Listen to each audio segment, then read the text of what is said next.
We know what the presidency does because they spend billions of dollars in multiple television shows telling us.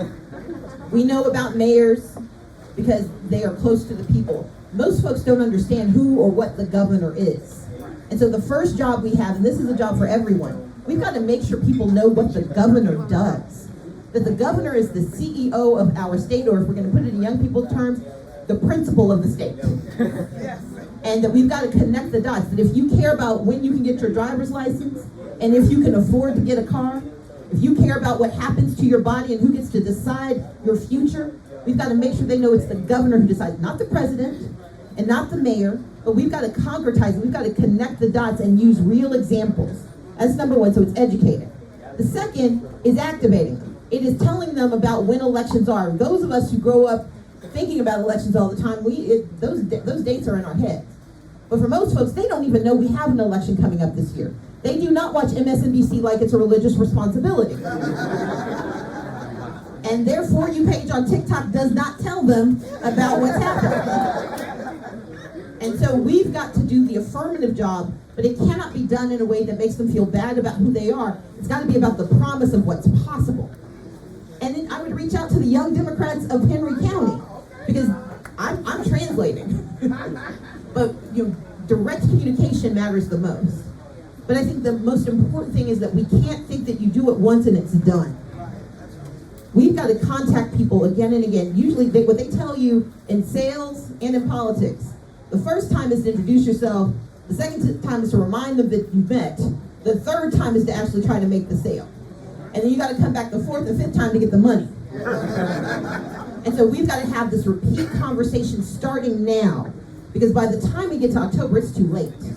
We can build the capacity now, and that's why I'm in Henry County on a lovely, lovely Saturday morning. Yes, sir. Leader Abrams, my name is Durrell Haynes. I'm the president of Henry County Young Democrats, and I'm on a level with y'all. Young people are scared. We're scared, and one of the most pressing things that we think about existentially every day is that by the time we're 40 or 50, Athens will be beachfront property. I know it's possible that Georgia puts climate on its mind. I just want to know what's your plan to combat the climate emergency. Absolutely. So the question is, how do we address the climate emergency that we have? And I'm going to add a bit to it. It's the climate emergency, it's the proliferation of environmental injustice in our state, and it's the absolute lack of attention and language paid. Now, we can celebrate Rivian bringing jobs, but the point behind Rivian is also the fact that it's bringing electric vehicles, which can reduce our reliance on fossil fuels.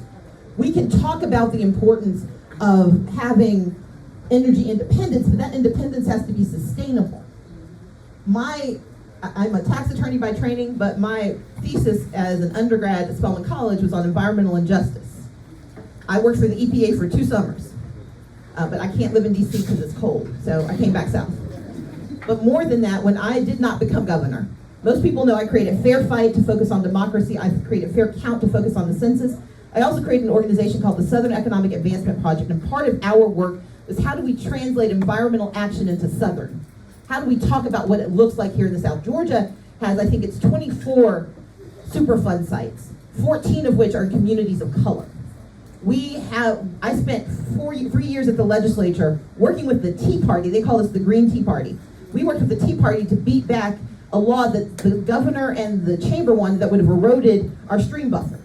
And so my belief is that first and foremost, we have to have a governor who actually talks about climate action and talks about it in real terms. You do not have to lose jobs in Georgia to make us prepared for the future. We have to build those jobs here in Georgia and hire for those jobs here in Georgia, and that will be part of my green energy plan. It will also be part of my plan to make sure that we are addressing the Superfund sites and the environmental degradation that has affected so many of our communities, because it not only affects the economics of those communities and the healthcare of those communities, it affects education in those communities. You cannot grow opportunity on a Superfund site that has not been capped and revitalized, and you cannot help communities you refuse to acknowledge need your assistance.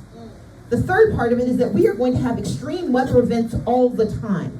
They are no longer going to be extreme. They're going to become normative. And that means we cannot prepare for the aftermath. We have to prepare for the coming of the storms. That means we've got to recognize we've got a lot of folks who don't have the ability to evacuate because they have nowhere to go. And they have no way to get there if they want to go. And so we've got to have a thoughtful, robust plan for disaster preparedness. And I grew up on the Gulf of Mexico where hurricanes were Thursdays. And so I know very clearly that when those storms come, it is too late to start getting prepared. And while we may have some disaster preparedness happening at the state level, that conversation needs to be happening in communities, and we need to be preparing for the people who cannot leave, who cannot rebuild on their own, who cannot wait like Noonan did for years to get the support they needed. They had to get the Senator Raphael Warnock, to go and try to get their money. We've got to be ready to help recover, but we also have to be able to prepare for the oncoming storms.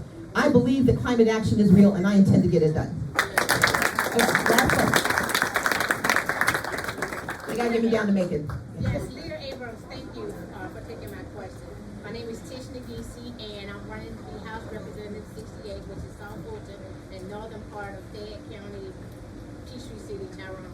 So my question was more like a comment. Can you stress the importance of down ballot, where I, as a representative, can help you get the things that you need to have done so that we can have a majority in the House of Representatives and in our Senate? Okay.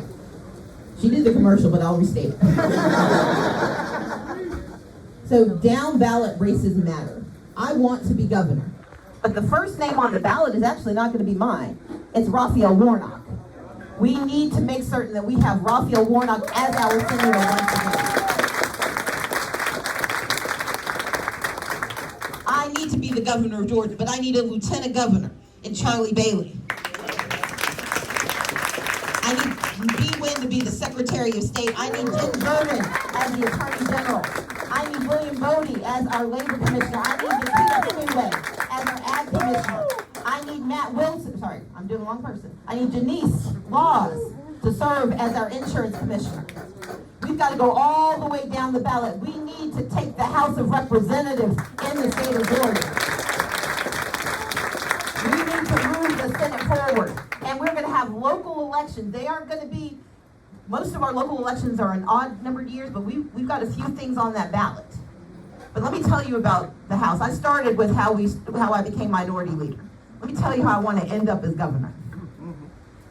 In 2020, while I was not the governor of Georgia, I created an organization called Fair Count. Fair Count spent more money on the Georgia's participation in the U.S. Census than the state of Georgia did. We went into communities across the state. We put 151 Wi-Fi devices across the state because 80% of the census was going to be online. It turned out it was almost 95%. When the state refused to respond to the lack of connectivity, we paid for Wi-Fi devices, and we paid the bill, not just in 2019 and 2020, but we kept it there in 2021 because of COVID, because we knew children were sitting in McDonald's parking lots trying to get online, so we kept those things in those communities. We had boots on the ground, we had phone lines in, and for the first time in 30 years, Georgia did not have a statistical undercount of communities of color in our census, for the first time in 30 years. Because of that, remember I said at the beginning, when they redrew the maps in 2011, they'd won 57% of the vote, gave themselves 69% of the seats. In this last election cycle, it was 50-50. But this time, Georgia Democrats have 46% of the seats, and we're coming back for the rest. Thank you so much. Help us get it done.